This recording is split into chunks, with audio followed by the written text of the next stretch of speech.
for Tuesday, September 17th. And join me in the Pledge of Allegiance, please. I pledge allegiance to the flag of the United States of America and to the republic for which it stands, one nation, under God, indivisible, with liberty and justice for all. Okay. So, first item, public comment. Comments are limited to 3 minutes per person. Anybody in the room here have a comment? Anybody online?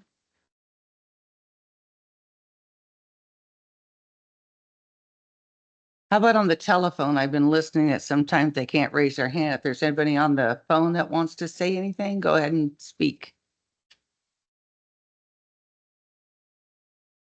We're good? Do we have anybody joining via phone? We hear the noise. Okay, well, seeing no public comment, let's move on.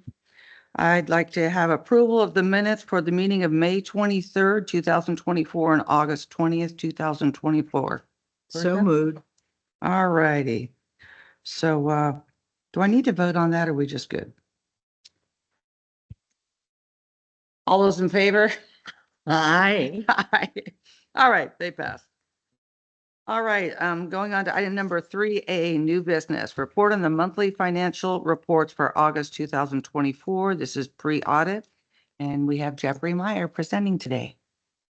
Yes, good afternoon, Director Cicada, Director Underhill. The report that you have before you, as Director Cicada said, is for the month of August, which really, when you start looking at the grand scheme of things, we're only 2 months into the fiscal year. So the numbers are they are what they are, but they can be a little misleading, especially when you pay one-time fees early in July and August. They skew the budget or the budget numbers and the percentages, especially when we're looking at FERC license fees, when we're looking at insurance through Aqua JPIA and other items. In fact, even some of the IT costs that we have. So with that in mind, please be cautious when you're looking at the percentages of actual to budget.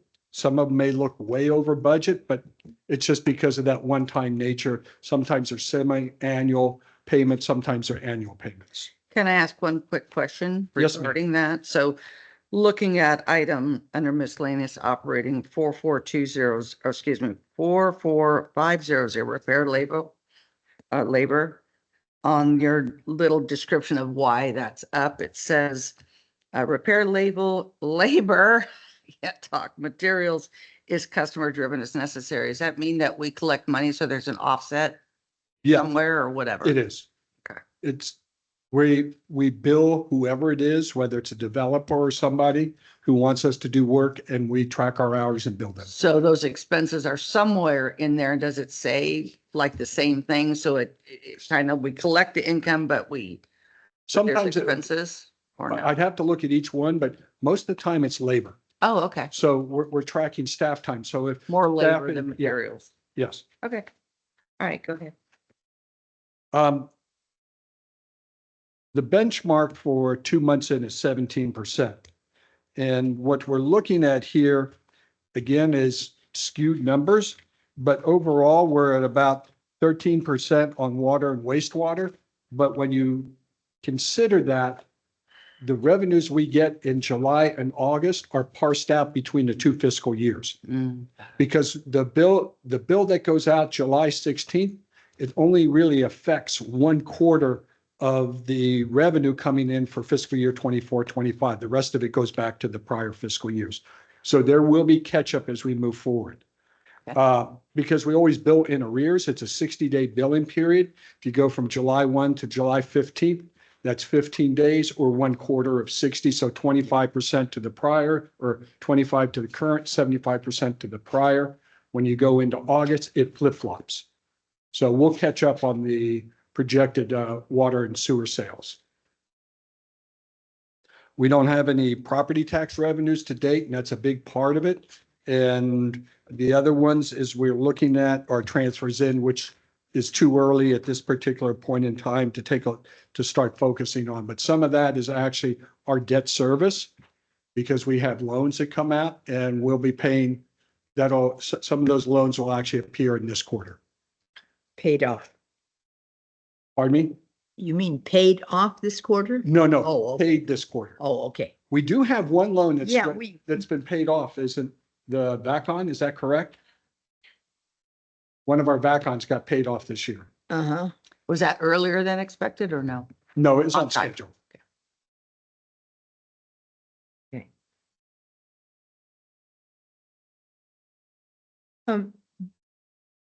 Our 54350, our lease revenue. Do we have any properties at all? Remember we had that one shed? We have the one house down across the river from the Jenny Lynn Training Center. Uh-huh, that we right. used to rent out. It's been fixed up and we're looking to rent it out. They're Okay. actually trying to work with a local marketing real estate person to get that rented out. Then we have another house at Hunter's, don't we? Not that I'm familiar with that we rent out. There's something, there's a house there. There's a house there. But is that UWPA or CCWD? Good question. Kelly, the only rental- Kelly's shaking. Kelly. Oh, okay. Because the only other rental income we have is coming in off the cell tower leases. Okay. Now, we had something at the corner of 4 and 49 and Pool Station. Remember where we used to? Did Oh, we yes. used to rent it? Yes, we rented those properties. Uh-huh. And so that's all, That lease they're is- clear. Yeah, it's all finished that when we moved over Right. into the courtyard. Yes. Mm-hmm, mm-hmm. And anything else? No, again, we have we have two sources of lease revenues coming in. The ones which we have for cell towers. Right. But the other one, which we haven't done for several years back, is the one down in Jenny Lynn, the house Oh, that okay. we have down there. Okay, lease on the cell towers. We've been holding that at what price? It varies by lease, by cell tower. Michael, you have some information on that? Each cell tower, I think, has a different, agreed upon rate. How do we determine the rates? I wasn't here. I would assume it was a negotiation, but I couldn't speak on that. Rebecca handles the cell tower leases, Mhm. and it's a combination of the provider, the location, and what they use it for. And actually, that's some of the money we use to help fund the CAP program. Right, right, okay. So, Yeah, and I'll get there. I was just curious about the fees. certainly. And one of the things to remember about that is we really won't see the final revenue numbers for lease towers until we go through the audit. Because we have to comply with GASB regulations, and they look at the present value of future payments that go out 20 years, I think, in some cases. And so we'll have numbers once the audit is completed. Okay. Okay, Can we go over the non-operating fund revenue, all funds except water and sewer operating? The summary, it looks like page 3 of your report that we're at. Mine's not in color. I think that's up there. Other non-operating revenue? Yeah. And I'm looking at the slurry line 41300. I think that's what's up on the screen, isn't it? Yes, up to the very top. Yeah. Are you there? Yeah. Why is I'm looking at the water sales slurry line. Why is there a negative in 2024? Actually, what happened is we reclassed revenues. Oh, okay. An amount was posted to revenues. In last year, we had to pull it back out because it was actually reimbursement for time and materials for, Okay, so it wasn't the hook. revenue at all. yeah. Okay. And so that's why So it when shows you up look like at- this, but Yeah. it's not gonna affect bottom line or whatever. No. Once the audit is done, it was a accrual thing. Yes. Situation. And then looking at this, when we did our rate study, I imagine we had X amount of monies estimated to be for capital R&R. Can you use this report and be comparing it to your rate study to see how close we are or on target? What we'll do is compare the total revenues to the rate study. Oh, it's not, you didn't have in the rate study, so out of all these revenues, X% goes over here for Correct. R&R? We don't No. have that? Okay. What we did was, back in September, I believe it was, your board adopted a resolution changing our reserve and Yeah. policies and how capital R&R funds are being used, because there is no more capital R&R in the rates. It's one total rate.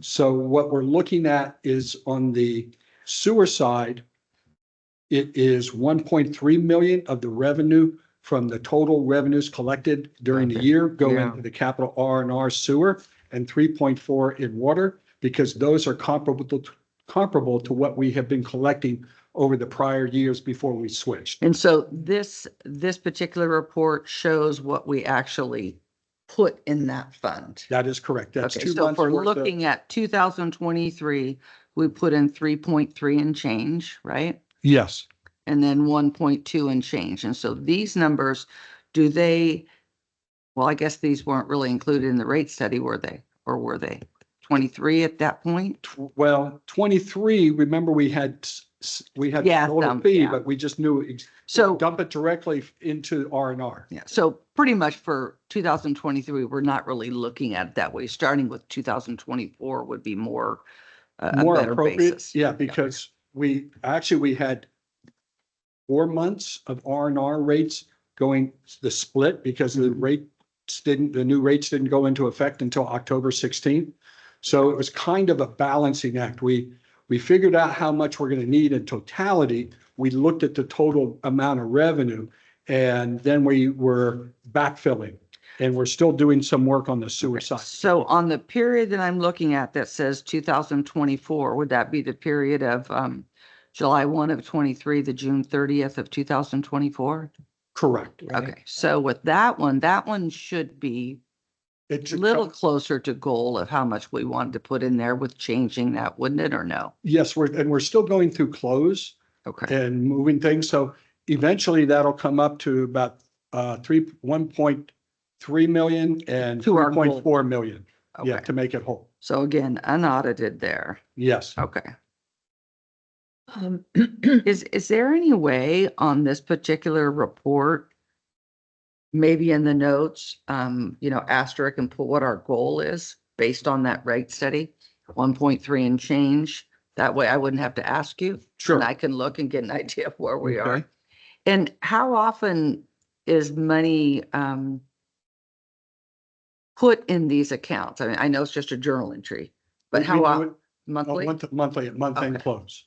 Yeah, if you could, like in this little thing right here, just put a list of the goals for those two accounts, because they do reflect the rate study, and somebody could look right there and say, okay, they're on it, and watching it, right, that comes up. And that will satisfy questions from. That's the what I'm audience. saying, yeah. Okay, yeah. So that way they can look That's- right here on this report each Uh-huh. month and see where we're at. Yeah, because they didn't know how to make the request. And so what you're doing is solving it. Yes, I get that. And Okay? because, and I think this is important to have it in the text, because we don't show, Right. we don't budget for non-operating revenues. We don't Right, budget for expansion fees or anything like that. We don't budget for revenues in the R&R funds. They're budgeted in the operating fund, and then they're transferred out from the operating fund to R&R. well, remember also when we made that change, it's like we've kind of lost that. Well, how do we know we're really putting that money in there, kind of thing? Like before, it was 2% or whatever that magic percentage was. So that'll help all the board members check as well, just to see that we're on target. Understood. Thank you. And I think that was really my only comment on that.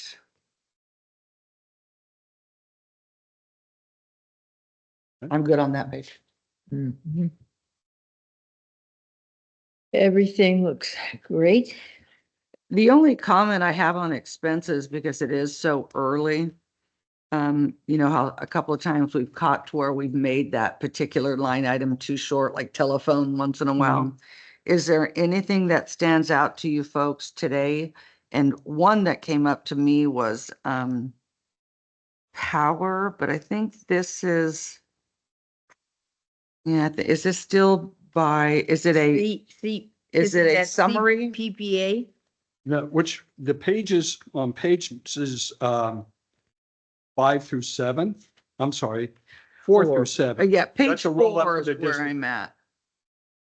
So on utility service power, that's just for utility, and so each No, that's the department, entire district. entire district. Yeah. So with it only being at 7% and our target is 17, it's a little lower in expenses.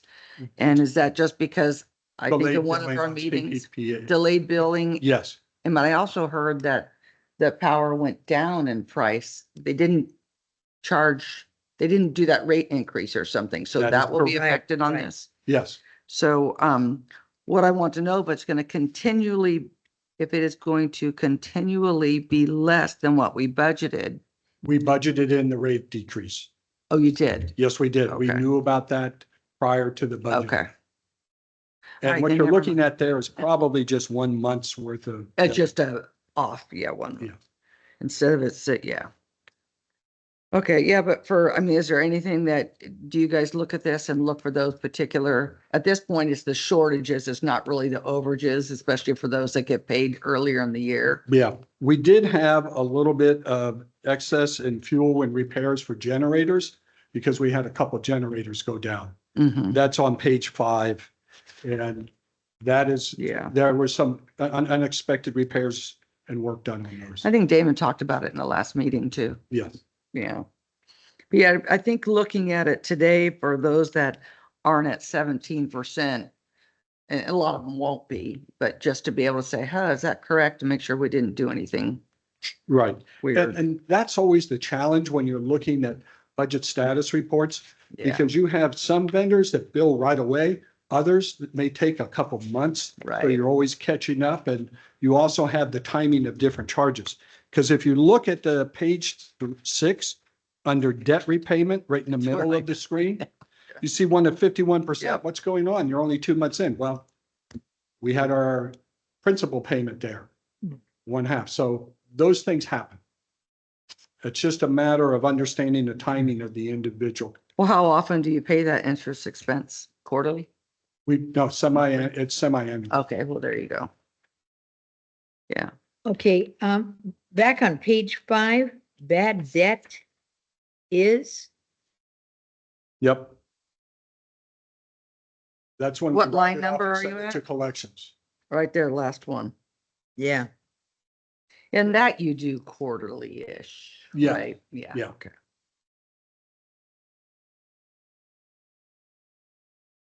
Any comments that you want to make on the expenses, other than what you got written here? Not really. Yeah, I'm good. Well, You, what about you? Well, it's Lisa? very early and that's That's the thing. that's It the just thing. takes a couple months to get into it. Mhm. Exactly. Do we have any comments here in the building? No. Do we have any comments from the public online? Anybody on the telephone? Can you tell if somebody's on the telephone? Oh, darn. Okay, well, if you're on the telephone, have a comment, speak up. Hmm. And you do not. Okay, Bertha, we're all done? Yeah. Anything else to add, Jeffrey? I think we're good. Not on that. Kylie did put together the numbers for the CIPs, but we're still a little early on that as well. Yeah, yeah. All right, do you want us to I move always- on or you? I always take a look at the director expenses. Well, I always do. Uh-huh. How bad is yours? Oh, you're terrible. You're way over budget.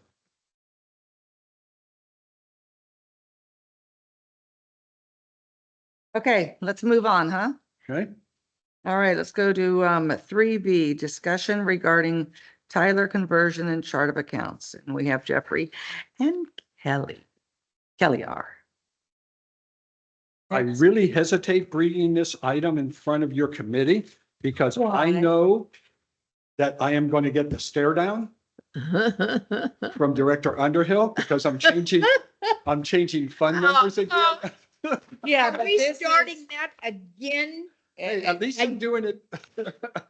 Well, I get really, really, yeah, but you know the GL and why it has to be done, right?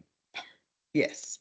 Okay. So, it like finance have reviewed over 7,000 GL entries, or did you have No, GLs. 7,000 accounts? 7,000 accounts that went back multiple years that were back before Director Underhill joined the board. So Yeah. there was a lot of work there. That's so wrong on so many levels. Yeah, they became inactive, but when we Well- supplied, let me back up a second. What we did was we created our chart of accounts file and gave it to Tyler. We have to include everything because some of the things we're going to be looking back on is moving some historical data. It's then that we start culling out all the inactive accounts, duplicate accounts, and other things that we want to change. And that's where we started. We had all of this is because the chart of accounts is sort of like the Bible when it comes to oh, yeah, finances. oh, yeah. That's what's the basis of our accounting system.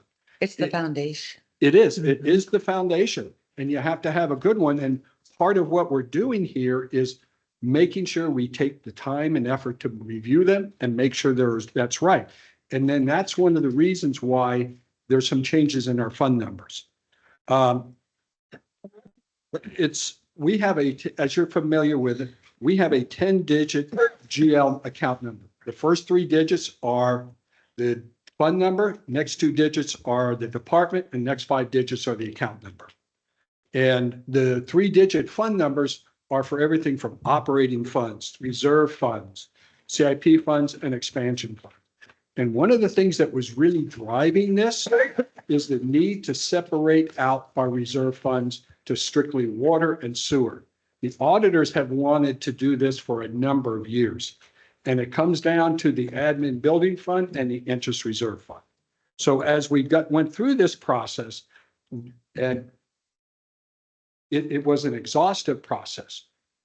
The 3 of us spent nearly 30 hours over the last 2 weeks going through this, reviewing everything, going through it again, working with Tyler back and forth and trying to get this right.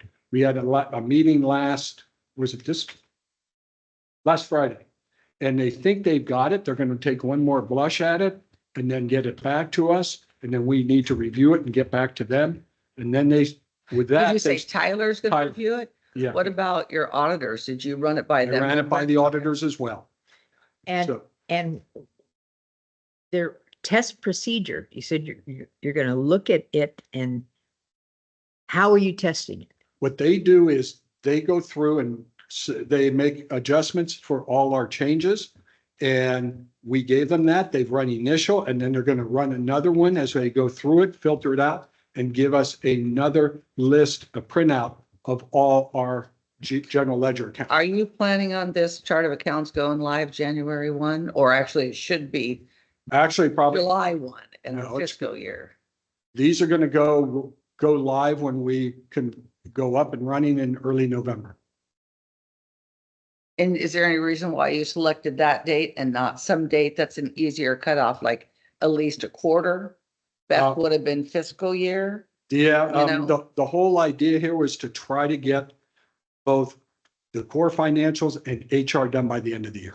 So are they planning on taking all the history on, let's say there's 20 old account numbers, and they're going to try and take all that activity from those different 20 numbers and roll it into whatever the one number that you're going to be using, or the new numbers? Yeah, and in reality, there's only, I think, 6 funds that are changing.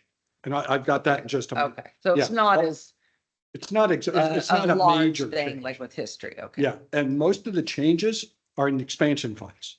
Okay. And that's where we had to do some renumbering along with the reserve accounts. And let me move forward here and I can show you what we've got. As you're aware, in our fund and our department numbers, this is our list. 00 is the balance sheet number, then 50 non-departmental, and it goes all the way up to 60 water resource These numbers are not changing.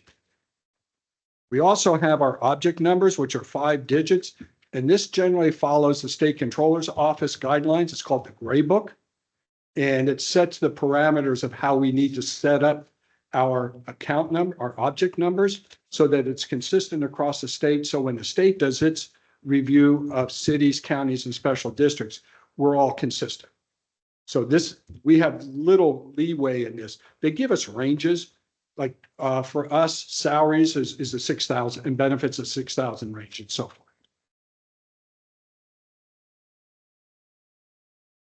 So as I had mentioned earlier, we had about 7,000 GLs to review, and with Tyler's help, we went through and identified all the inactive accounts. And we went back to some of the accounts, fund number 30, when the district had separate funds for different service areas, way before I got here. And they had different rates by service area, way before I got here. Larry brought me up to speed on that one. So what we decided to do, and this is something we talked about internally, is that we now have 3 funds. Remember, we used to have water and sewer, and then we had to add the 101 general. Hydro. We created the hydropower fund. So water is 300, sewer is 500 series, hydro is 400. We didn't change that around. The water and sewer stayed at 300 and 500. So in looking at the numbering system within those ranges, 300 to 309 is operating funds, like our water operating fund, our slurry fund, and our reserve funds, the admin building fund and the interest reserve fund for water. For reserve for future use, I kept 310 to 319 open. The CIP projects, remember, we used to have 125 for capital R&R water, 120 for water CIP, and 123 for CIP loan. All we did is we changed it from 120 to 320, and we moved through that process. Again, we're looking at the range 330 to 339, reserved for future use, and our expansion funds run from 340 to 399. And remember, each service area has its own expansion fund because we have to keep those segregated. On the sewer side, it's similar when you go through the operating and reserves, 500 to 509. But when you get to the CIP projects, we did it a little bit differently.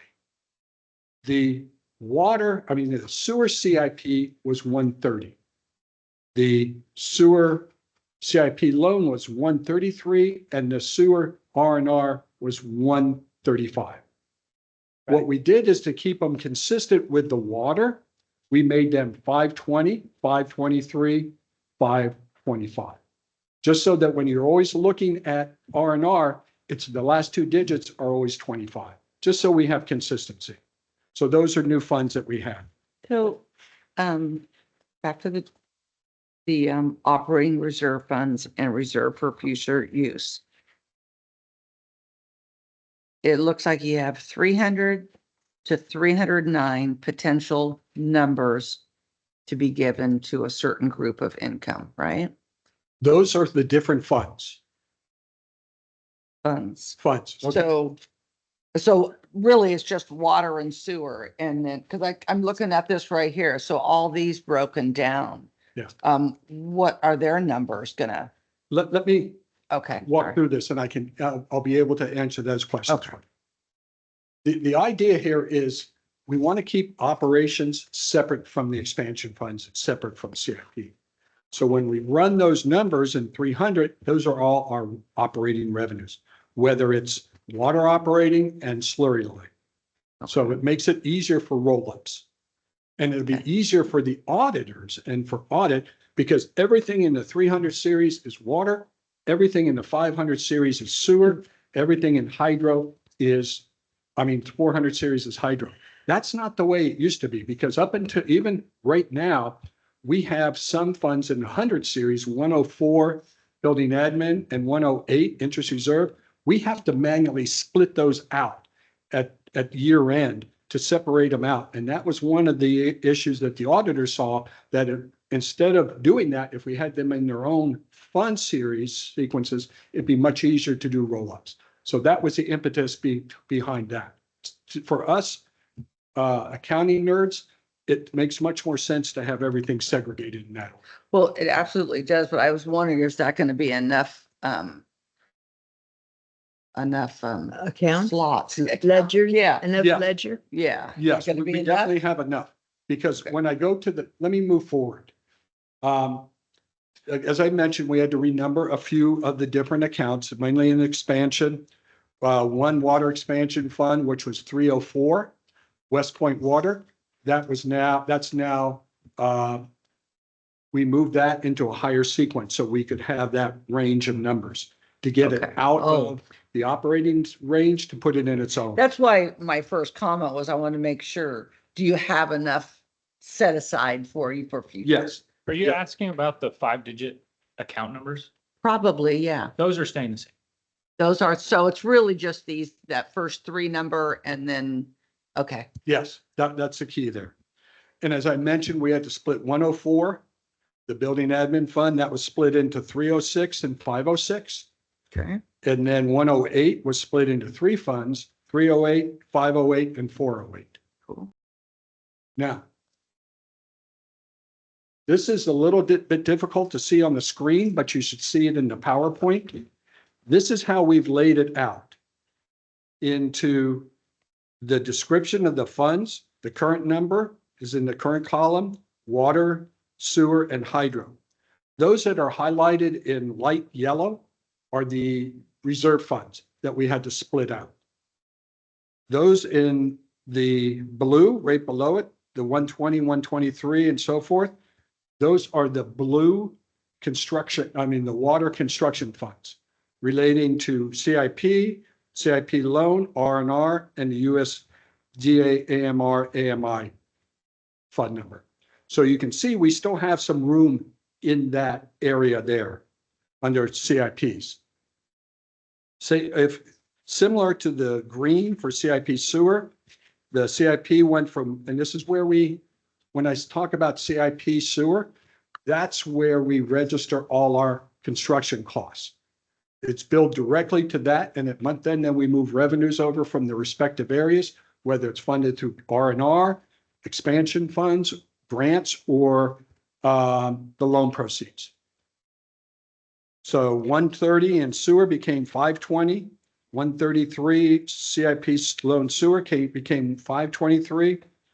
Capital R&R sewer went from 135 to 525. Basically mirroring what we see over on the water side.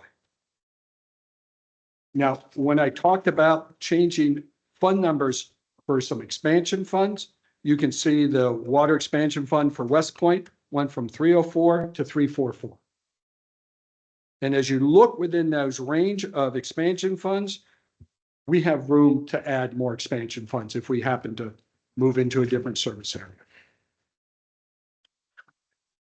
Sewer was a little bit different because we had to move things around a little bit more.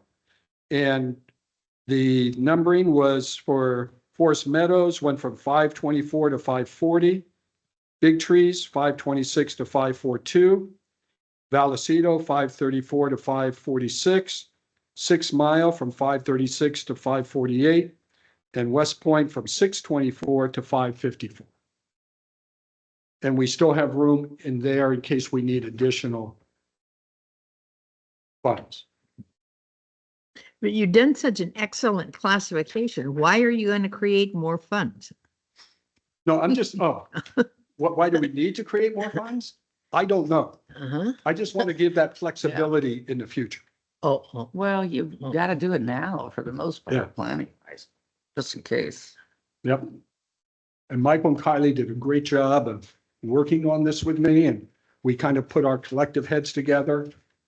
And this is what we've come up with. well, it's simple, it's concise, and we'll go for it Yes. until you come to us and we're going to make our budget adjustment. My thing, as long as everybody has a say, including the two that do most of the data entry, they should be the ones giving major input, I mean, the end user, which is you guys mostly. Yeah. Don't You be see the reports, they do the data Okay. entry. don't be afraid to say no. I say, what? No, baloney. Ah, Uh, Uh-huh, Good. uh-huh. Did Okay. he buy you lunch for saying that or something? I Well, get that's just treated what at the makes end of it the so day. important, because it's not always one person's way. It's, Yep. and if Okay. everybody has input, they get skin in the game too. Mhm, mhm. So, And to be Right, they're honest, invested in, yeah, yeah, uh-huh. to be honest here, we had talked about this previously. And then I lost track of our discussion about making it 300, 400, and 500. And then Michael got me back on track, and this is what we came up with. Mhm. very cool. I think it looks great. I just am really glad that you're taking the time to organize it and, Okay. taking your And- time. It And- is a huge effort. It is. And Kelly's going to come up and tell you how huge this whole process is. But just to give. Go ahead, finish, yeah. No, Okay. Oh, It took me Well, 2.5 hours on Friday to sign up for all the Tyler training classes that I Oh. needed through this whole process because it's trying to coordinate the sequencing of the classes. We have 51 hours of training before we go live. And that's the actual in-class. That doesn't include reviewing all the printed materials beforehand, so you know what they're talking about. And then post-implementation, we still have a considerable amount of training. This is a Herculean effort to be able to move this thing So- forward. how long will they be available to help you folks after you're using it and you have questions? At what point? Or will they already charge us every time you call them? Do you have like 6 months worth of support or whatever? You want to come up? Sorry. Good afternoon. So there is included in the implementation post go live support that is at an elevated level because they do anticipate that obviously we're going to run into challenges. We might have some hiccups, some things that need to be modified or changed. And so my understanding is that will run post go live for approximately 4 to 8 weeks. And then at that point, they do a transition into just regular support. Which is a fee now. No, there's Oh. no fee for that.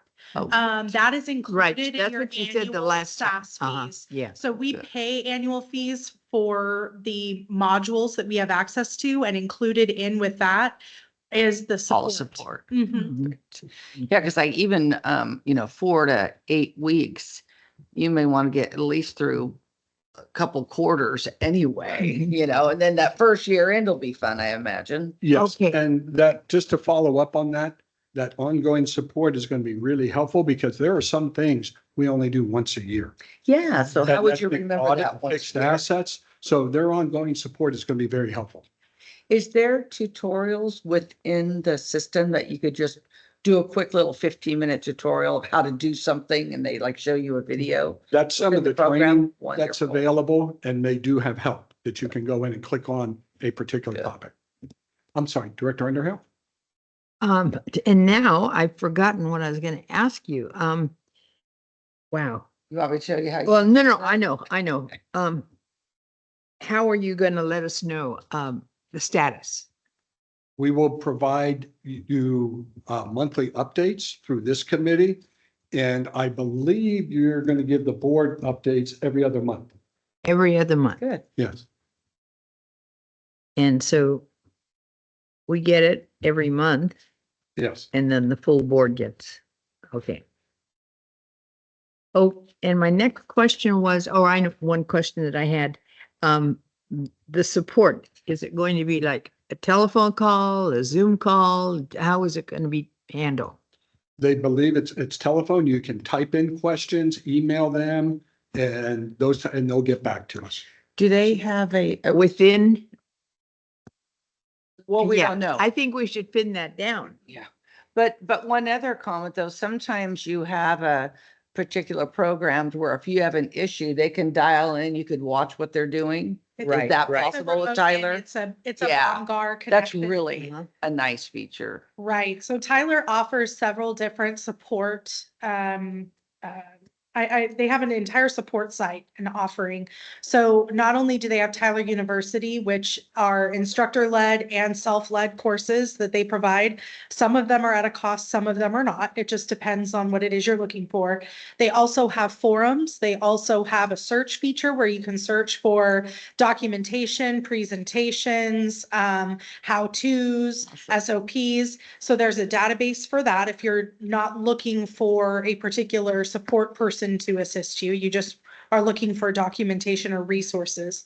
They also have online support case submission, and you can choose if you want a low, medium, high, or critical support case, depending on what it is you're looking for. You type in all of your information. You can include screenshots, attachments, whatever it is you're looking for. They will assign out the best support person for you. And depending on what level you choose is their response time.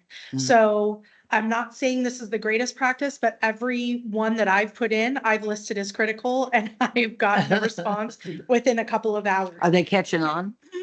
I wouldn't be surprised if they have my picture up in Yeah. their support Shut center. up, here comes Kelly. Yeah, Critical Kelly. we do get similar support people. So depending on, we've been primarily working in utility billing.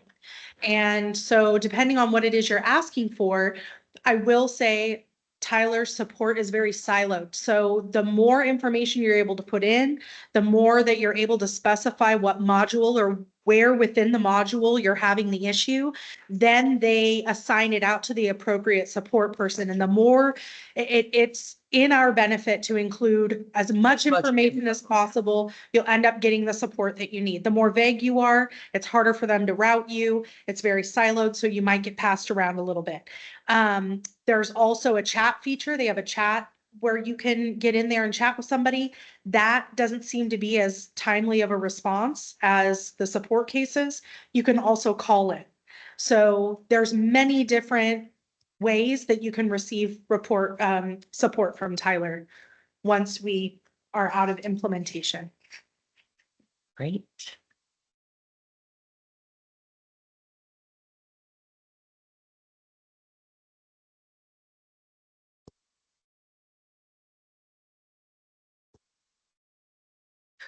Well, a question, and if I watched that presentation, I'd probably know the answer, sorry.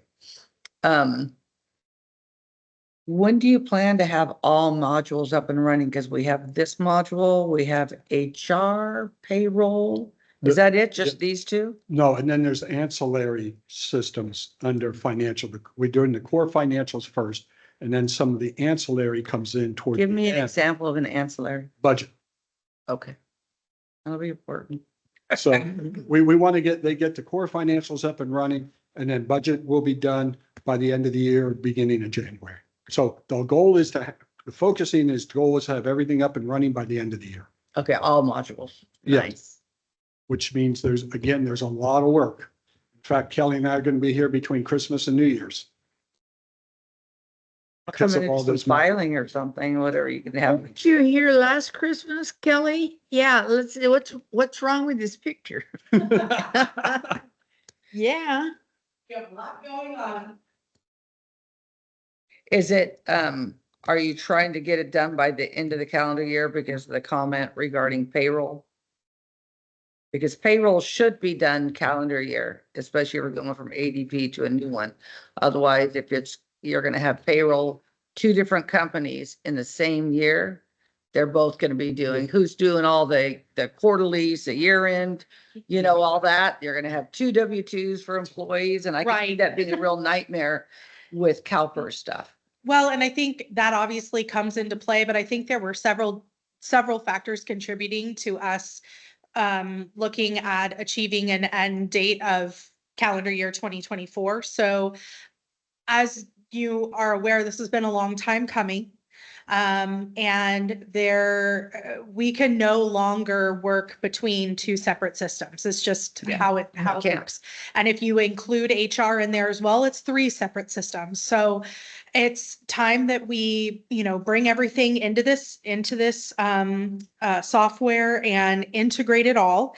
It, like Jeff said, when I presented this at last month's meeting and then also spoke to it a little bit at the board meeting, This is a huge undertaking for staff, and it's big in a sense that it's not a long drawn out process like some implementations are, where you're able to do a little bit of the implementation and then focus back on your normal day to day and do a little bit of the implementation and go back.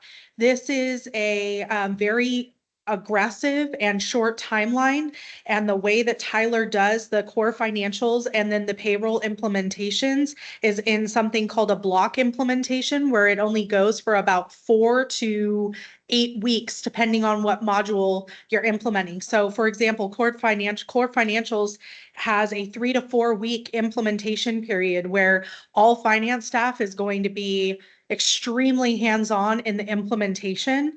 And it's going to be a huge work effort. But at the end of the 4 weeks, the whole goal behind that is now you're fully operational within the new system, and you don't have as much lag time and margin for error working between 2 separate systems.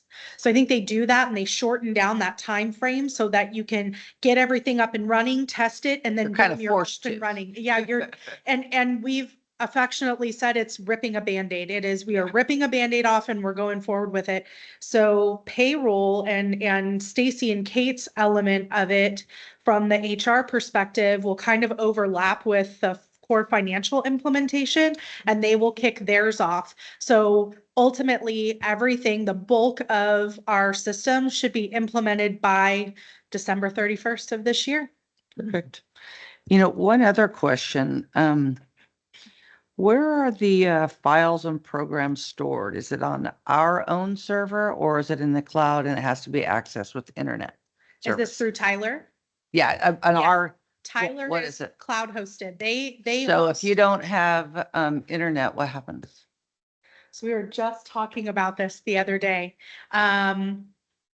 We are looking at potentially having some sort of reoccurring process running in the background, where we do like a master report or a master kind of data grab that we house on our server. Because the interesting thing about all of this is that this is our data. It's CCWD's data, but it's being held by somebody else. So we're relying on their environment to house our data.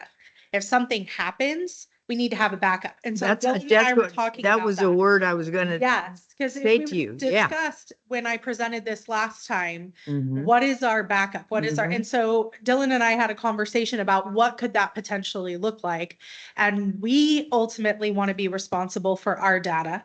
And so there are ways where we can schedule reports to run in the background and drop it on our server internally. That would be a given. Right. And so that is something that we're going to implement, so that basically what it will do is, hypothetical situation, it runs weekly. And then at the end of the week, it'll just overwrite the previous week's report. But we will always have our data available should something happen. Is it too big to do that daily? Daily? I you mean, know, you just- can run it, you could run it daily. It just overwrites the previous Oh, Yeah. report. And then, so if you had that, would you be able to operate without internet? Because you'd be pulling off of that info? Or is now everything just printed? And you still have to do everything manually, and when somebody calls to make a payment, So it's, take one? it's something I feel like in my past lives, we would affectionately call shoeboxing. So until your system is back up and running, you are shoeboxing items. So like you're storing them and you're tracking them. And then when it's time to put them in the system, you take the lid off the shoebox and you put everything into the system. Whether that's manually or you're able to do like a data import is, we don't have, I don't Are have the specific on programs that. on our computers? No, it's hosted through something called Parallel. So we have a remote desktop connection to Tyler's system. If that paints a picture. So it is, Yes, I just am really concerned. I mean, well, a couple weeks ago at a hospital, you're trying to call oh, we can't get to our system. And it was a long time, Right. and so what are we gonna do? What if it's something ongoing for weeks at a time? And this Then is, how do we, if nothing else, we need to be able to get money, right? Pay our employees, pay whatever. So what's that backup plan? right. We don't Um, know it yet. Right, so Okay. that is something, and when we talk about our meetings that we have with Tyler throughout the implementation period, these are the questions that we get answered and solutions. Do they there. recommend, have you asked them? So if we don't have internet access to you, what do you recommend we do to, have a backup plan? Have they given you guys any options? So every 2 weeks, we have a meeting with them, a touch base meeting, and so we're slated to have another meeting with them here this week. And we should be having those conversations. Now, our project manager for Tyler and I email probably at least every day or every other day, and we're making sure that we're catching up on things or on top of things. And so as these questions come up, I will ask her and she will usually get me in contact with the person on the Tyler side that is a specialist or that's their specialty and knowledge, and then they will be able to provide information. So that is one of the questions that has been posed to her, along with a couple of others having to do with just the system in general. Well, So, if I were you, Jeffrey, because you're the ultimate in charge of that department, right? If you can't bill and can't collect money, what's your backup plan?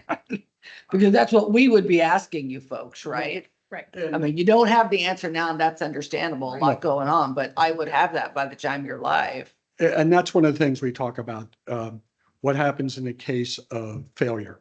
And one of the things that we look at is, and it's a challenge nowadays because almost all vendors are going to the cloud, which makes it extremely difficult at times.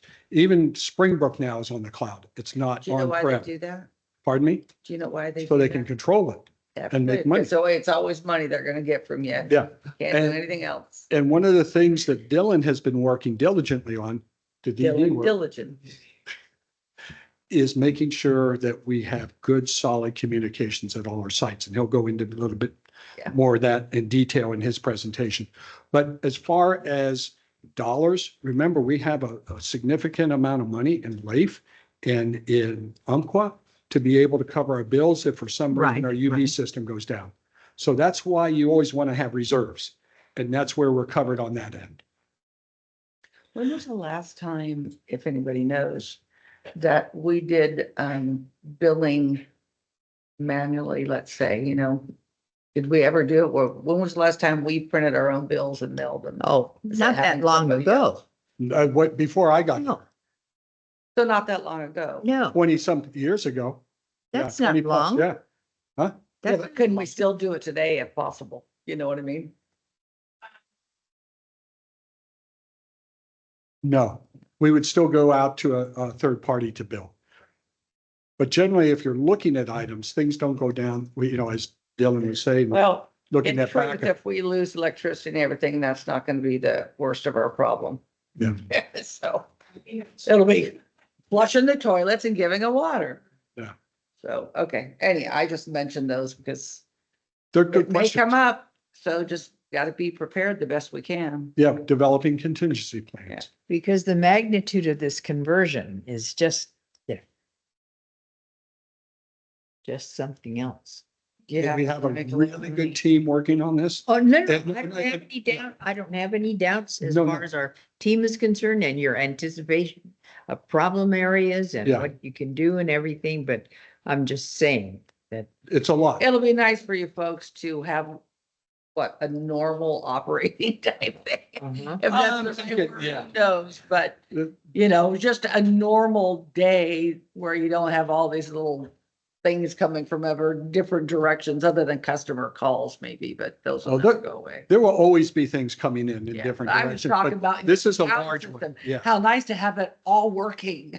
yes. Okay, And then Okay. just as a footnote to all this, once we do have the core financials and the HR, then we circle back, or should I say Kelly and group circle back to make sure that UB is working correctly with our financial, because we've had to do ghost GLs to this interim. So there's the post implementation, making sure we go into UB and cleaning that up as well. So that'll take some time after the first of the year. All these things we do to make us more efficient, Mm-hmm. and it's really not that efficient. How many times you gotta go back and fix it until it's done? But, okay, any other questions or comments? We have some online. Oh, good.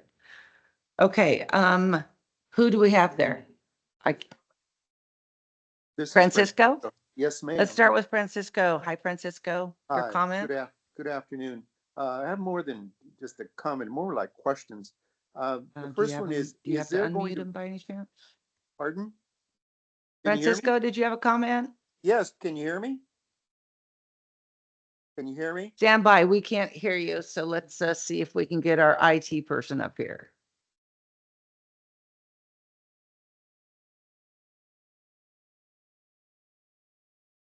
Nothing yet? Testing, 1, 2, 3, 4.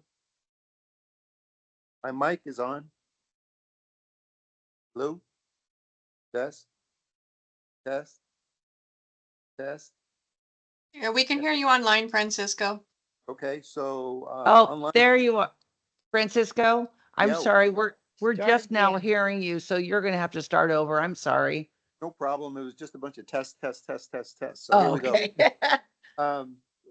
Is there going to be some sort of chart that shows the flows from all these new chart of accounts so that we can make some sort of heads or tails of the money starts here and ends up there? Yes, we can provide that once it goes live, and we can make a presentation to the board.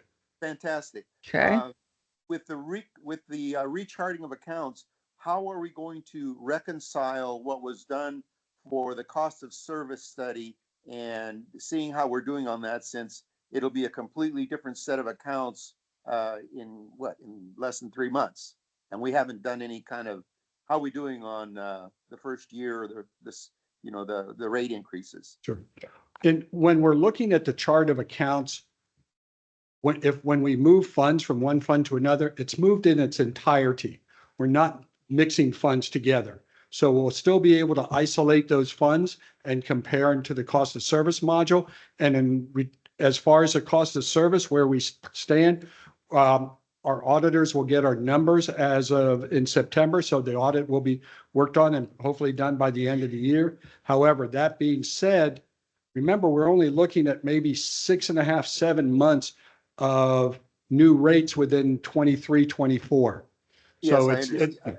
so it's kind of hard to get a handle on this process, because last year was a transition year. Yeah. We'll have much better data when we finish 24, 25. okay. Will you Got it. make sure that you identify any numbers from the cost to a service? If any of them change to a new number, will you have that in a list for us? So we could say, in a cost of service study, it was number 1, 2, 3, 4, but now it's going to be in this fund number, whatever. Can you have that list for us so we could follow it? I know you're going to Yeah. do that flow, but still, if somehow something changed a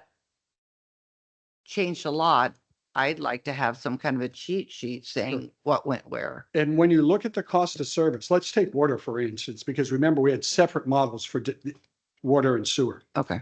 So in water, they were looking at the operating fund, which is 300. That's not changed. Okay. That's where all your operations, your departmental budgets, and all the rate revenue come in. Okay. Those didn't change. Those didn't Okay. change. When you look at the reserves, what is factors into some of this, the rates, the cost of service study, especially looking at capital projects. In reality, that hasn't changed either, because the numbers for R&R is still coming out of an R&R fund. The numbers for the reserve funds are still coming out of the reserve funds. So in totality, it doesn't change. The names of the different funds doesn't change. When you're looking So at Copper Cove Water, that's not changing. Yeah. So if the names stay the same and the numbers are different, we should be able to follow it Exactly. from the service to the new. Yes. Okay. Well, And- we'll Yeah. probably being asked, so be Right. prepared. And When- this is what- what we're talking about, Jeff, right? I'm sorry. This is what we're talking about Yes. here, That one. right? Go ahead, Francisco. Well, one change that I think is material is the establishment of the hydro fund. We have, yeah, Doesn't that become part of a potential source of additional revenue to the district? And couldn't that additional revenue be used to offset rate increases? In the future, that is the goal. However, we were Perfect. many years out Yes, from I having a new FERC license, yes. I understand that, but as long Yes, as sir. we're all in the same path, that's great. Um, I'll be real quick. I asked previously about any ratepayer facing reports or ratepayer facing access to the new modules. And I'm still awaiting who I talked to at Tyler to get training on that, because I'm sure it'll be different than whatever exists today. Yeah, and Francisco, I'd love to be able to get you jumped into that right away, but you probably heard our focus right now is just to get up and get running. Once we get more involved in this process and knowing what options we have and how that can work, we'll definitely jump on your request. Great. Last question. How big a system is it? Because we've got, what, 13,000 or let's say 15,000 individual accounts, and there's not a lot of data elements associated with each account. How big is the system in terms of gigabytes? Yep, Yeah, there is. there is, Kelly, could you come up, please? She has a little bit better feel for the UD side. So there's quite a bit of data attached to each customer account. And so that's just on the UV side. We're now incorporating personnel. We're now incorporating finance and GL activity. So it's going to be a very, very large system between all three main functioning modules. I don't have an exact, size, but there is a lot of data, both historical and current, that will be kept within this system.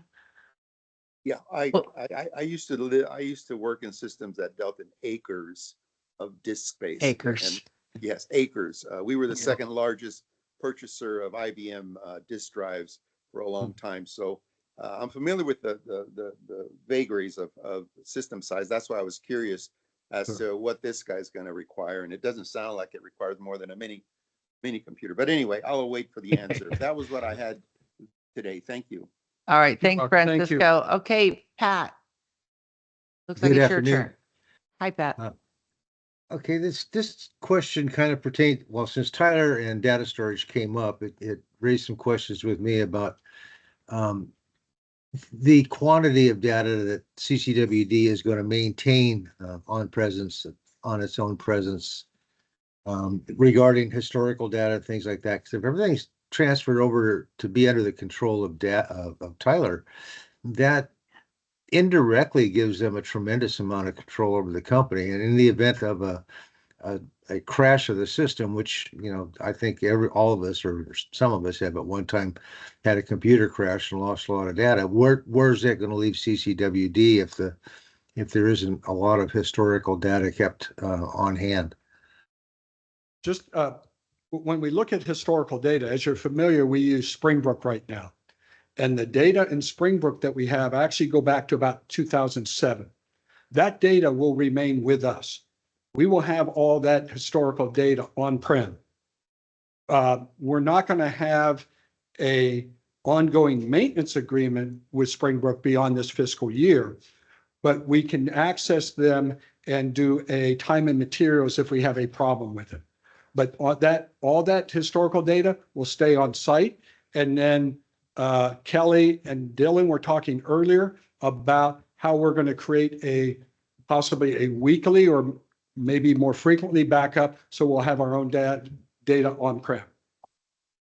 Okay, yeah, you answered some of it with a reply to Francisco, so that pretty much got the rest of it. My concerns was that if something happens, CCWD would be left in a heck of a lurch, and customers would become quite a problem. Anyway, thank you. Yeah, thank you, Pat. And we kind of had that discussion about what are we going to do if that happens where we can't access data. One other question, and this might be for you, Dylan. Since they're housing all of our data, personal information and all that kind of stuff. Tyler is responsible for protecting all that, right?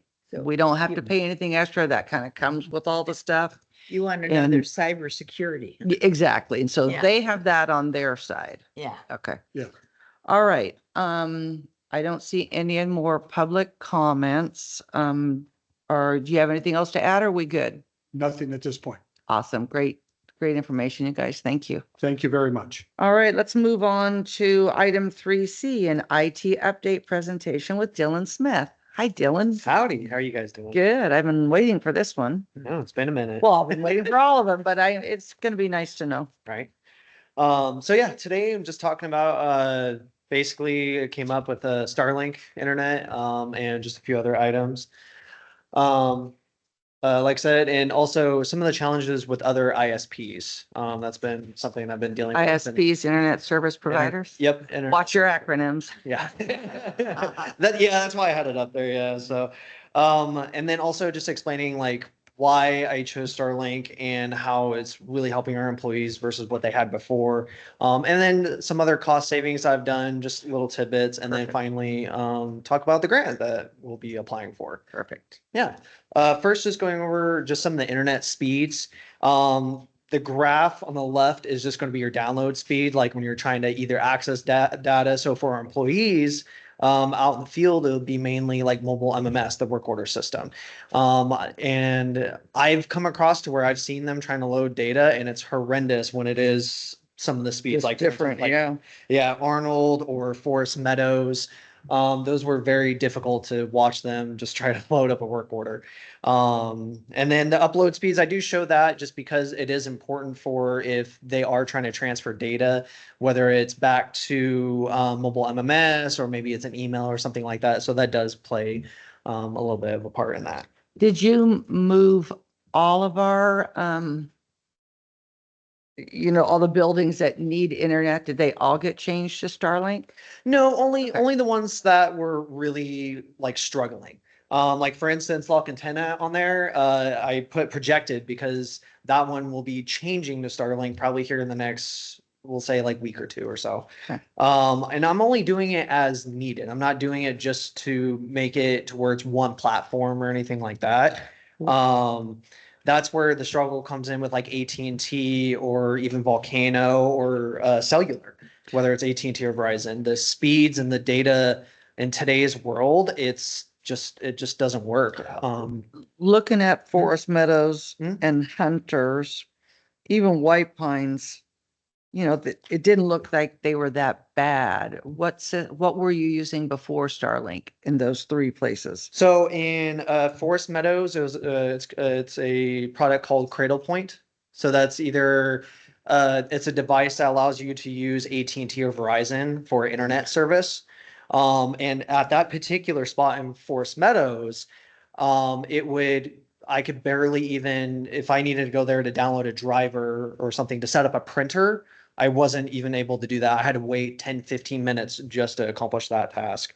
And when he was trying to, whether the operator that was there trying to submit information for the state or try to upload or email information, it was very difficult.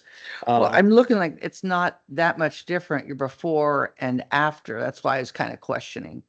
So the red bars are going to be before. Right. So that was the 4.3, and then the orange bars are after. Right. And so it's like I'm looking at Forest Meadows, the Mhm. update before was an 8, the update after is a 9. So I'm just thinking. Oh, upload. Okay, so upload isn't really going to affect too much of like. So the for download, the more. yeah, the important. download's going to Okay. be really where a lot of it is. So like if an employee is trying to access like mobile MMS to do any of the work order, they have to download all that data to even access the map that they see. The data that they share, that's where the upload, it helps, but definitely as you see, It's there's not not as much a- of a difference. Yeah. Okay. Yeah, All right. So it's more in the download areas where Correct. the priority was. correct. Okay. Yeah. Thank you. And then next, just showing the different internet service providers. So in our area, it was AT&T, Verizon for cellular, Comcast. Conifer is a local company, point to point. That's like line of sight to a tower that they have. And then Starlink. Next, I was just showing kind of like the cost differences between all of them. Where yes, AT&T Volcano DSL, they are significantly cheaper than Starlink, but again, it's going to be those speeds that I'm really trying to focus on. Trying to do any kind of work, even just for myself, trying to support the employees, it's really hard. I've had to drive up to locations because of the internet speed. Like I couldn't save the time in a remote to them. What's the difference between Starlink satellite Mhm. versus, like at home, I have AT&T satellite. I mean, I can tell you how not good it Yeah. is. But what is the different technology that makes Starlink so much better than if you had an AT&T satellite? So kind of like well, I think it used to be DirecTV. I think it was what it was before AT&T got it. But yeah, with AT&T satellite, they're still using basically the satellites that they put up a few decades ago. It's not so Starlink is its own entire ecosystem to where they have their own satellites in orbit and they have like tens of thousands around there. So that's where kind of the older technology like I think HughesNet or Viasat. There's a few others out there. Terrible. Yeah, I mean HughesNet's it's better, but it's still nothing like Yeah. So that's where Starlink really comes into play of even choosing over those other satellite providers where it might be $20 cheaper, but we're still getting significantly less speeds. Right. Next, I've mentioned it a couple times, just supporting employees. One of the struggles is trying to do more remote tasks. So if an employee is having a problem, I can quickly just remote to the computer and fix it. So whether it's, hey, I can't print a document. To me. Yeah, well, I'm it's one like, of his favorites. Mhm. Yeah. But like I can't print a document, I can't access this one program, I'm having a problem.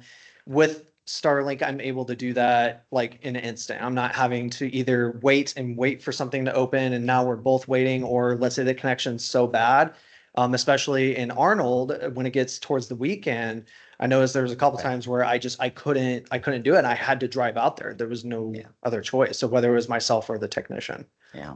So Well, one of the things that I noticed was the cost for buying Starlink, the Mhm. equipment that we paid for. Do we own it? Do Mhm. they support it? If it breaks, we got to buy it again. What's that kind of stuff? I'd like to hear a little bit about that side of it Yeah. when you're ready. Yeah. So for that one, they do have a 1-year warranty for their hardware. So like for instance, I just had Forest Meadows have a problem and they just sent me a brand new one. I didn't have to do anything. I sent the old one back. But it is our hardware. So if we needed to move it to a more prioritized location, we can do that.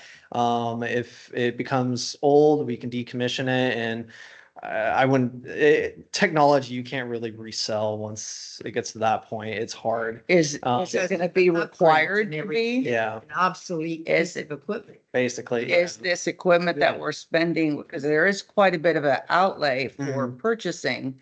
How long do you expect that to last before it has to be decommissioned and upgraded? Have we Usually thought of when that?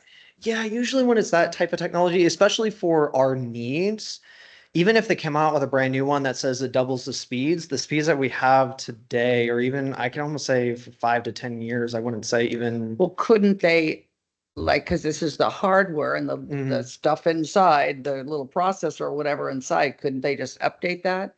And really, it's more a matter of protecting the hardware, which wouldn't change so much, just the software behind it. Yeah. I mean, they do have that option to keep continuing support. So for instance, the first generation Starlink, it looks like a Dish Network dish that sits on your roof. That one is still being supported to this day. And I believe that came out in 2015 or 2016 or something like that. So it's almost 9-10 years later that they're still supporting that. So like product. the ones you're purchasing today, do you have an estimated life value? At least Time? How long it will last? Yeah, at least for no problems, or if I have to replace for any reason, my expectation's around 5 to 10 years. That's what he said. Okay. Yeah, and being $600 without the current sale that they're having, you're talking about $60 a year for that kind of hardware, which is Yeah, which comes down to good. Okay. yeah, yeah. So yeah, lastly, cost savings. I talked a little bit about minimizing on IT on like on-site visits where we can just remote and fix a problem in 5 minutes versus spending 40 minutes driving all the way out there, fixing the problem, and then another 40 minutes driving back to the district office. And also Starlink really does help in the way of if I do see an event happen. So whether it's someone had a virus on the computer or something like that, and I had to kill the internet connection, or if I had to remote to the machine to try to fix it, I can actually do that effectively versus waiting for just like, I don't know, the internet browser on their side to open. I'm not like, especially in a stressful situation of, I don't know if it's ransomware. I don't know if it's something attacking our systems or anything like that. Having a quicker connection really tremendously helps in that sense. How's the weather gonna impact this? So, so with that, so it's not affected by, I shouldn't say affected. It does decrease speed a little bit, but it's not significant. The lowest I've seen with even snow, it was 75. And usually like looking at that chart, I think my average is like 150 or something like that. So even dropping down all the way to 75, I can still do the job that I need to, and so can the operators and employees. So with snow, it actually has a snow melt feature on it to where it will melt all the snow off, and continue to still work.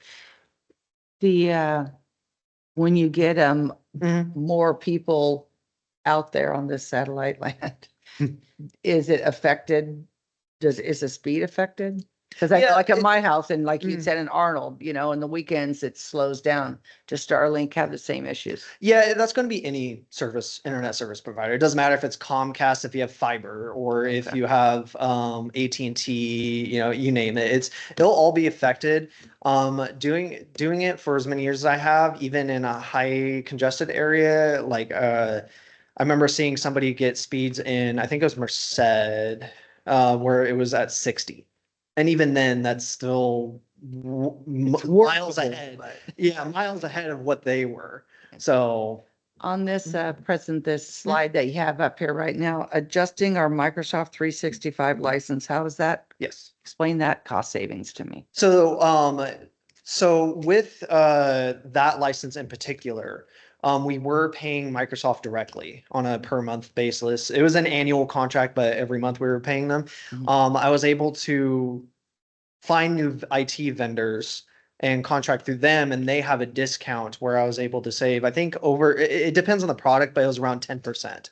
So I was able to just save around 10% each month. And then if we needed more licenses, it would either, save us money or it would be the same cost. And that's some of the things I've been trying to do of not just having a IT vendor to where we purchase everything through, where I may have 5 or 6 because I might get a better deal at one than the other. Perfect. And so Microsoft was one of the ones that I can show today. Cool, thank you. I have a question. Mhm. We can be up the hill in the middle of a conversation, then all of a sudden it's gone. There's nothing. Mhm. What are you Oh. using now? Huh? What do you use? I use Comcast, Are you saying Yeah. for everything. For phone my or? internet and my phone and yeah. So, So all I'm there- saying, I'm on a Mm. conversation on the phone and all of a sudden it's dropped. Because your phone Yes. requires internet. it does, yeah. So if you have Comcast home phone, you're not having, it's done through, you're having what's called an IP phone. So it's not a you landline. don't have a landline anymore. It may Yes, I feel do. like a Yes, I landline. do. I do If- have a landline.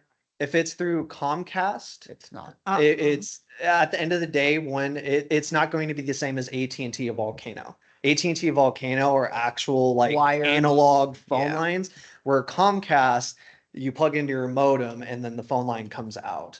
So I don't and understand all that, but I'm just Yeah, asking yeah. you about. Because you don't have Lack the of internet when service. you're on the phone. If you lose it, you don't have internet anymore. correct. Yeah. So in that scenario, Phone won't Comcast work will go without it. down. Yeah, and it would be wonderful to say that Comcast is the best option in every area, but like Vallecito is yeah. pretty bad for Yeah. Comcast, and so is Valley Springs. San Andreas, not too bad, but it's just it depends on how Comcast keeps up on their system. So yeah. Well, Cool. I'm thinking in terms of Mm. our, our Mhm. ability or our capabilities. I don't. you know, Exactly. Yeah, I mean, honestly, if AT&T DSL was fine at a location, I wouldn't bother even switching to Starlink Right. or anybody else. It would be fine. Yeah. But it's when I'm trying to do work, which means they're already out of work because I'm trying to fix their stuff and I can't do it. Right. It just causes a bunch of backup, especially and just people sitting around waiting. Yeah. So, No fun. yeah. Okay. So, and then lastly, grant opportunity. It's always good to hear about that. So we do have a grant That's opportunity wonderful. to be awarded up to $250,000. So and that will significantly help our network infrastructure. Have you applied for it Um, already? So the deadline's on the 27th, and I'm finishing up the application this week. So I was planning on either submitting it on Friday or Monday. Who's it um, with? It's with, so it's through Cal EOS, but Cal EOS receives a fund through, it's called CISA, so CISA. That's how the funds are distributed. So we had to wait for Cal EOS to be awarded the funds so that we can apply Yeah. for it. How did you find out about this grant? So it was actually a long time ago. There was some information that we received. I think I think Kelly had some of it, and then I saw it was through the Infrastructure Act that was passed in the federal government. And so I saw it through there. But I noticed that we were still waiting for Cal EOS. So once we had that, who was it? It was CSDA sent out an email saying, hey, we're doing a event, come watch, come check out, see how you can apply for this grant. Do you ever have time to go, do a Google on any grant for IT support? I try to, yeah, You try anytime, to? yeah, anytime I can. I mean, it's really difficult trying to find ones because of the requirements that they're looking for. So like for cybersecurity grant, I can't go and necessarily get like a brand new desktop workstation. This one's more focused around network security, virus protection. There are certain cases where I can do that, but I can't say, oh yeah, let me just get $100,000. Well, I think that cybersecurity is where it's at, since our water is monitored by Mhm. all the electronics now and the Oh, sewer. 100%. We need to have something Mhm. and that's what those grants Yeah. should be. No, and definitely Brian and Tony do a great job with our SCADA. This is just SCADA, that's another, yeah, this is just another layer to help them with their security as well. Yeah, it's You required. use the acronym CISA, Yes, CSIA, and that is, Cybersecurity Infrastructure Agency. Okay.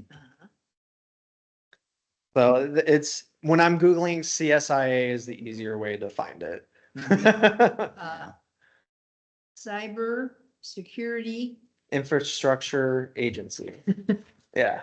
So for projects going on for your department right now, you are finishing up all the Starlink conversions or bringing everybody up to speed on their internet. Yes, And then you're going to be working with Kelly to see about doing something with a Tyler backup. Correct. Yeah. Any others? Other than normal stuff? yeah, I'm normal saying stuff, yeah. extra projects. So really hoping to get this grant so that yes. So so a lot of our focus has been in this grant. And I've been working for, I mean, Kelly G can attest, he can hear me through the wall talking to tons of different vendors and trying to get everything situated. And really trying to make sure that we make the best decision for our district. Because there's no guarantee of grant funding in the future from this. So really being strategic and trying to be very careful in what we acquire. Cool. Because it'd be nice to put in $250,000 in hardware, but then if I turn around and say, hey, we have $60,000 we have to spend every year to upkeep it, it's hard to do. Yeah, it's hard to do. Yeah, so. but still bring Mhm. it to your supervisors and bring it to us, just because, I mean, everything it looks like is gonna be digital now. Mhm. So that 100%. 60,000, I don't like it. And we just threw that number out there. Yes. But if that's going to save Mhm. the day to continue to operate, then that's something that's got to be looked Definitely. at. 100%. I mean, hopefully it wouldn't be that much, but you never know. Yeah. Yeah, working on that grant. That's good. Thank you. Yeah, it's a pleasure. Anything. Bertha, did you How have is any it other question? writing grants? It's right now in my world it's stressful, but Yeah. it's it's definitely needed. Especially, you know, like trying to help the community I grew up in. It's definitely it feels like I have more in it than I would. Be proud. Yeah, of I know, you. I know another person like you. Yeah. There's, And a question, Yes. your staffing, Mhm. what is your staffing in IT now? Myself and Quentin, our technician. you know, when you're applying for a grant, sometimes they have a certain amount of funds of that pot of money to help you apply for the grant. So check into that. Yes, that is also part of it as well. Whether it's applying for the grant or even Helping you write it. training myself and Quentin as well. Yeah, In the technology that we purchase. So perfect. Oh, that's great. Yeah. Yeah. All right, any other questions for Dylan? Well, let's see, Francisco, Pat, or anybody else online have a question for Dylan? Yeah, Patrick here. This Hi, may be Patrick. more conversational than a query. But regarding, and this also kind of touches on something Cindy brought up, depending upon where you are in the county, especially Valley Springs and whoever your cell provider is, you may have no coverage at some points in the city. AT&T is in the town. AT&T is very bad for that here. And you run into similar situations with Verizon, depending upon where you at in the area. So it may drop out on you. But back to Starlink, maybe Dylan can enlighten me a little bit on this, or agree or disagree. But Starlink is currently working on a system to provide cell service along with internet service through their satellite system. And another benefit of Starlink is the inability of it to go River City because of a government shutdown. It's independent of government controls and manipulation. So in the event, remote event, something like that should happen, Starlink still continues to function. So that's all I have on it. Nice comment. Thank you, Pat. Anybody else online have a comment or question for Dylan?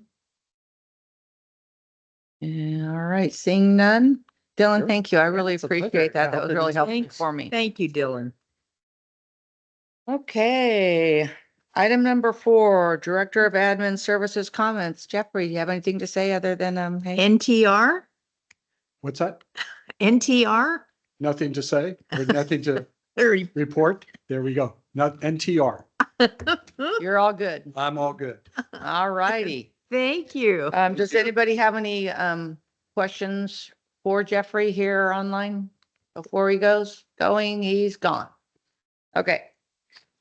We don't have a GM today. So Bertha, director comments and future agenda items. Any comments? Well, my comment is, how appreciative I am of all the hard work that you're doing. And just when we convert, I certainly hope we have some kind of cake or something. Yeah, Fireworks? yeah, maybe? yeah. So Jeff will take care of the party. You got it. Okay, Uh, that's yours? yeah. Okay, my comment is again, one, I'm glad to see Kelly. I haven't seen her for a while, so nice to see you back and you two also. And obviously, thank you, everybody, because I know you're all working really hard to get it done. I appreciate it. What I'd like to see, and I brought it up at the meeting last week about some grant updates where we are. Oh, yeah. That's And grant status. yeah, and even about, what have we applied for? And I know Michael mentioned something about it being in engineering. I would like it at the minimum be at the whole meeting, but if it seems warranted to be here. And I think we have a report on our CIP, but it says if we currently have the grant at, 6 million, we spent this much is left. And the job percent, we have something similar to that already. But even on that quarterly I'd like to see a quarterly update on any grants. And one of the other things, Jeff, though, is we hired that consultant or that grant person to search grants. If nothing else in this committee, I'd like to see how many grants have been brought to our attention by spending that money Okay, on that. The consultant. only thing that I would say is that, if it could be gradual, you don't have to do it all at once. Because I Correct. know they're awfully busy. No, I agree. And for them to take time to provide that. I, for us, I'm don't- going to assume, and we know what happens, but I know like when I used to do grants, I always had my little spreadsheet that said, here's what I did when I applied. And even if it just stayed there. So I'm assuming whoever's applying for one should have a little record that it could be as simple as, hey, anybody apply for a grant late into me? You know what I mean? And then it's just right there, not tell, but just, I think I'd like to see the benefit from the consultant and, what's going Yes. on with them out there. And we can do that. And also remember, anytime we apply for a grant that requires a local match, Then we you have to come bring here. it to the board for your authorization. But- So But I also think though, the consultant, I'm calling him, they're just supposed to say, hey, here's some options. I'd like to know how many options we got that worked for us. We're spending, how much was it? $8,000 Yeah. a year or something? I'd like to know how that's panning out. we can do that. And those are generally on the CIP side, but they give us other opportunities as well. And we Look at we the can price. obviously report back to you. Yeah. And yeah, I'd like to see that because we took care of that. We added that consultant in when, last year, or was it earlier this year? Earlier Increase this the year. Consultant. And I haven't had an update of you and I could have missed it, but No. no. Yeah, I think that would be important to see, even just as simple as, yeah, they sent our way 15 grants. We applied for 3. I mean, that's simple if you don't have the time to get in the detail, Understood. but yeah. Okay. Okay. So, any other comments? All right. So our next committee meeting will be Tuesday, October 15th at 15th. 1:00. And we're all good. So meeting adjourned at 2:33. Thank you. Okay. All right. thank Thanks, you. everybody. Thanks, Thank everybody you. online for Uh-huh. being there.